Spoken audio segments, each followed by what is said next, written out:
कृषक र कृषि क्षेत्रको समग्र विकासका लागि राष्ट्रिय किसान आयोग।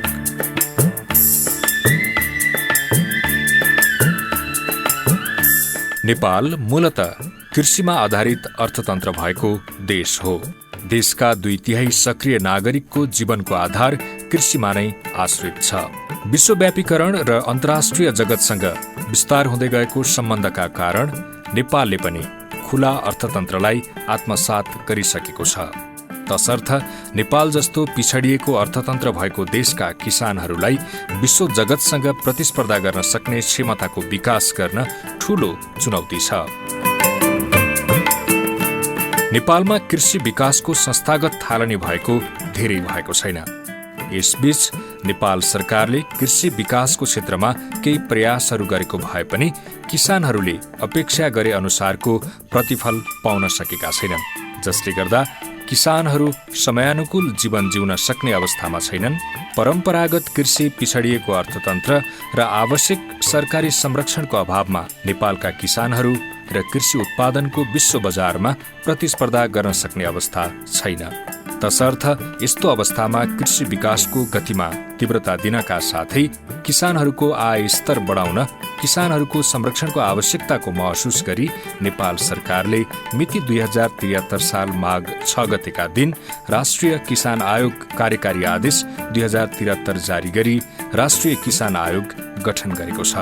आयोग गठनको छोटो अवधिमै स्रोत साधनको अभावमा पनि आयोगले सरकारवालाहरूको सहकार्य तथा समन्वयमा केही राष्ट्रिय महत्त्वका विषयहरूको उठान र पैरवी गर्दै आएको छ। राष्ट्रिय किसान आयोगले यस वर्ष हामीले विभिन्न किसिमका कानुनका मसौदाहरू कार्यविधिहरू नेपाल सरकार समक्ष पेश गरेका छौँ। हाम्रो नियमित वार्षिक सेलेन्डर कार्यक्रम हुन्छ क्यालेन्डरमा। त्यो कार्यक्रम के थियो भन्दाखेरि पहिलो दोस्रो चौमास सम्पन्न गर्न हामी सफल प्राप्त गऱ्यौँ। देशको 7 प्रदेश र करिब 73 जिल्लालाई चाहिँ गर्ने गरी 70 जिल्लालाई सम्बोधन गर्ने हामीले कार्यक्रम चाहिँ सञ्चालन गरेका छौँ यसमा। र मुख्य गरी यो चौथो चौमासीको सन्दर्भमा जुन कोभिडले संसारभरि जुन एउटा प्रभाव पार्यो महामारी, यसले गर्दा कार्यक्रम डिस्टर्ब भइरहेछ। बारा पर्सामा हावाहुरी पीडित कृषकहरूका लागि क्षतिपूर्ति दिलाउनेदेखि दुग्ध र तरकारी कृषकका समस्याको समाधानमा पैरवी गरिरहेको छ। त्यस्तै वर्षै पिच्छे हुने उखु किसानको समस्या समाधानमा पनि आयोगले रचनात्मक सुझाव दिँदै आएको छ। उखु किसानको सन्दर्भमा पहिलो पटक राष्ट्रिय किसान आयोगको नेतृत्वमा बाराको प्रभानीपुरमा हामीले उद्योगपति र व्यवसायीको बीचमा हामीले छलफल गरायौँ। वास्तविक समस्या कहाँनिर अड्किएको, यसको समस्या समाधान गर्ने उपायहरू के हुन् भन्ने सन्दर्भमा राष्ट्रिय किसान आयोगको हामी स्वयं उपस्थिति भएर छलफल गरायौँ। र दुवै पक्षलाई फेरि हामीले त्यहाँ छलफल समाप्त हुन नसकेर समाधान हुन नसकेर केन्द्रमा बोलायौँ। केन्द्रमा आएर समाधान गरिसकेपछि अहिले मलाई लाग्छ करिब 80% बढी भुक्तानी लिइसकेका छन् उनीहरूले, जुन लामो समयदेखि भुक्तानी गर्न बाँकी थियो। आउँदा दिनमा यसलाई एउटा मुख्य कुरा के गर्नुपर्छ भने समाधान गर्नको लागि पहिलो त्यो भुक्तानी पुलि उनले पाउनु पर्यो है। प्राप्त गरिसकेपछि एकमात्र स्थायी समाधानको मेन उपाय भने के हो भने यो जुन वीरगञ्ज बाउको चिनी कारखाना सञ्चालन गर्ने र नारायणी के अरे जुन हाम्रो उसमा चाहिँ सुनौल बाउको चिनी कारखाना सम्पन्न गर्यो भने 60% जतिले समाधान गर्छ। त्यसपछि किसानलाई समस्या पर्दैन। किन भन्दाखेरि किसानले जुन प्रत्येक उसका मिल मालिकका लाँदाखेरि महिनो दिन 6 महिना 1 वर्ष 2 वर्ष जुन झुलुनी गरेका छन् नि, गभर्मेन्टबाट सञ्चालित जुन हामीले चलायो भने स्वतः अटोमेटिक रूपमा त्यो समाधान उपाय देखिन्छ। यसै वर्षदेखि धानको समर्थन मूल्य तोकियो। बाली लगाउनु अगावै नेपाल सरकारले समर्थन मूल्य तोकिनुमा आयोगको प्रमुख उपलब्धि मानिन्छ। राष्ट्रिय किसान आयोगले नेपालको कृषि क्षेत्रको बृहत्तर विकासका लागि स्थापना कालबाट नै मन्त्रालयमा विभिन्न समयमा निम्न सुझावहरू दिँदै आएको छ। आयोगको सिफारिस र सुझावहरू: भू उपयोग नीति अनुसार ऐन नियम निर्माण गरी लागू गर्नुपर्ने, किसान वर्गीकरण गरी परिचय पत्र वितरण गर्नुपर्ने र त्यसैको आधारमा राज्यबाट किसानहरूले प्राप्त गर्ने सेवा सुविधा प्रवाह गर्ने व्यवस्था मिलाउने, 20 वर्षे दीर्घकालीन कृषि रणनीति कार्यक्रम कार्यान्वयनलाई जोड दिनुपर्ने, कृषि ऋण, कृषि बीमा, अनुदान र कृषि विकास सम्बन्धी मौजुदा नीति नियमहरूलाई परिमार्जन गरी किसान मैत्री गराउनु पर्ने, राष्ट्रिय किसान आयोगलाई अधिकार सम्पन्न स्वतन्त्र निकायका रूपमा काम गर्ने व्यवस्था हुन राष्ट्रिय किसान आयोग ऐन निर्माण गरिनुपर्ने,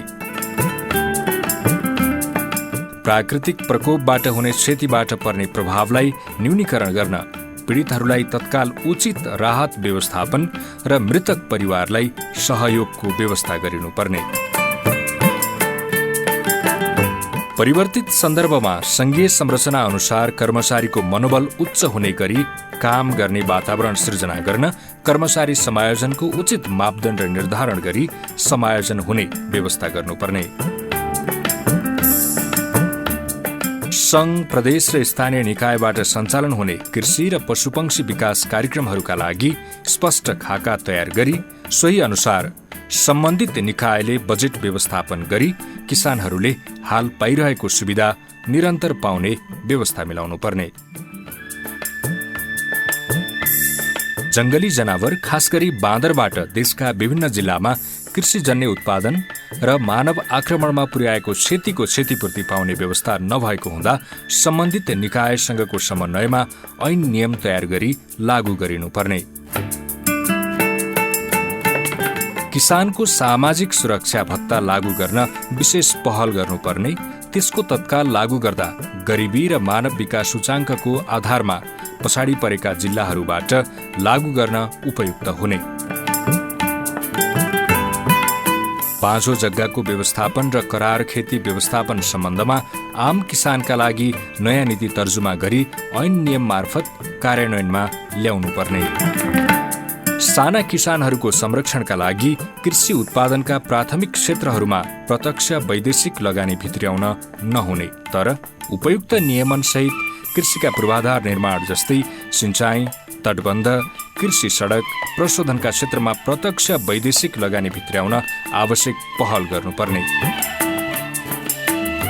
किसानहरूको बाली भित्र्याउनु अगावै कृषि बालीको न्यूनतम समर्थन मूल्य निर्धारण गरिनुपर्ने। चालू आर्थिक वर्ष अर्थात् आर्थिक वर्ष 2076-77 पनि कृषि र कृषक सरोकारका विषयमा आयोगले पर्याप्त रूपमा सरकारको ध्यानाकर्षण गराएको छ।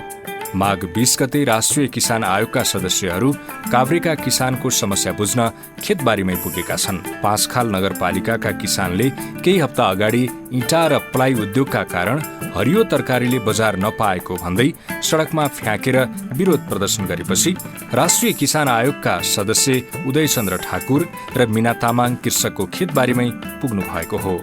उहाँहरूले इँटा र प्लाई उद्योगको धुवाँले तरकारीमा पारेको असरको स्थलगत अवलोकन गर्नुभएको थियो। हामी पहिला त यो सम्बन्ध हाम्रो कुरा आयो, कम्प्लेन आयो त्यहाँको स्थानीयवासीहरूबाट र किसानहरूबाट, उत्पादित किसानहरूबाट आयो। त्यहाँ सबभन्दा उत्पादन हुने ठाउँ काभ्रे जिल्लाको त्यो उत्पादित क्षेत्र त्यसमा। तर विडम्बना कुरा के रहेछ भन्दाखेरि त्यहाँ ठुलो पल्युसन रहेछ। त्यो चाहिँ इँटा भट्टाले सारा त्यहाँको धुलोहरू चाहिँ त्यो उसमा गएर उत्पादित वस्तुलाई नष्ट हुने र मानवीय दृष्टिकोणले निकै क्षति हुने त्यसले। यसले गर्दा हामीले के भनेका छ भने त्यहाँको स्थानीय सरकार अथवा त नगरपालिकाले हामी के भनेको छौँ भने त्यसलाई चाहिँ छिटोभन्दा छिटो समाधान गरेर त्यसलाई हटाउने, त्यहाँबाट त्यो उद्योगै सञ्चालन गर्न नदिने भन्ने हामीले राष्ट्रिय किसान आयोगको तर्फबाट हामी त्यसलाई हटाउनको लागि चाहिँ आग्रह गरेका छौँ र मलाई लाग्छ निकट भविष्यमा त्यो समाधान हुन्छ।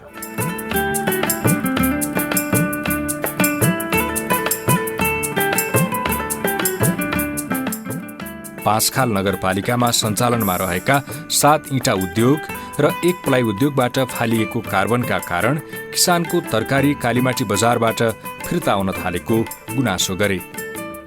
विषादी घटाएर व्यावसायिक खेतीतर्फ लागेका यहाँका किसान पाँचखालमा सञ्चालनमा रहेको इँटा र प्लाई उद्योगबाट फालिएको कालो धुवाँका कारण धेरै किसानको तरकारी बजारमा बिक्री हुन छोडेपछि खेतीयोग्य जमिनबाट उद्योग हटाउन माग गर्दै विभिन्न निकायसँग हारगुहार गरिरहेका छन्। पाँचखाल नगरपालिकाका अगुवा कृषक चेतनाथ दङ्गालले इँटा र प्लाई उद्योग खेतीयोग्य जमिनबाट हटाउन नसके यहाँका किसानको रोजीरोटी नै खोसिने बताउनुभयो। त्यस्तै आयोगका अध्यक्ष लगायत सदस्यज्यूहरू तराईका जिल्लादेखि पहाडी जिल्लाका किसानसम्म पुगी किसानहरूले भोगेको समस्या सुन्ने र समाधानका उपाय खोज्ने काम वर्षभरि नै भइराख्यो। जुन ढङ्गले हाम्रो पुर्खाहरूले यसलाई आफ्नो गर्व र अस्तित्वलाई रूपमा गर्दै आउनुभयो, अहिले पछिल्लो दिनहरूमा कृषि कर्म अत्यन्तै कमजोर अवस्थाबाट गुज्रिरहेको छ। तसर्थ अहिले सबैको ध्यान केन्द्रित भएको छ कि कृषि नै अब हाम्रो एकमात्र विकल्प हो। हाम्रो अर्थतन्त्रको मूलवाहक भनेको अब कृषि नै हो भन्ने सबैको दिमागमा दिल दिमागमा परिसकेको छ।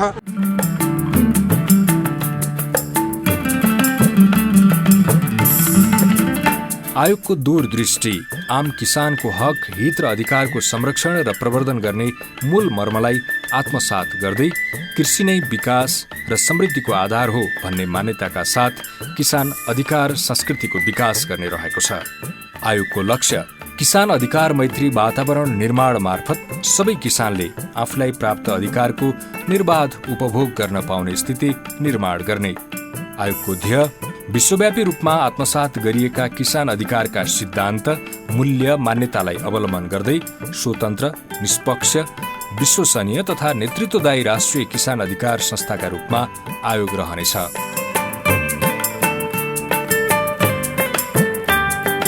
आयोगको मूल्य मान्यताहरू समानता र न्याय, निष्पक्षता, साधन स्रोतमा सबै किसानको समान पहुँच र लाभांशको समन्यायिक बाँडफाँड, जवाफदेहिता, पारदर्शिता, स्वतन्त्रता र स्वायत्तता, सहभागिता र समावेशीकरण, विविधताको सम्मान आयोगका मूलभूत मान्यताहरू हुन्।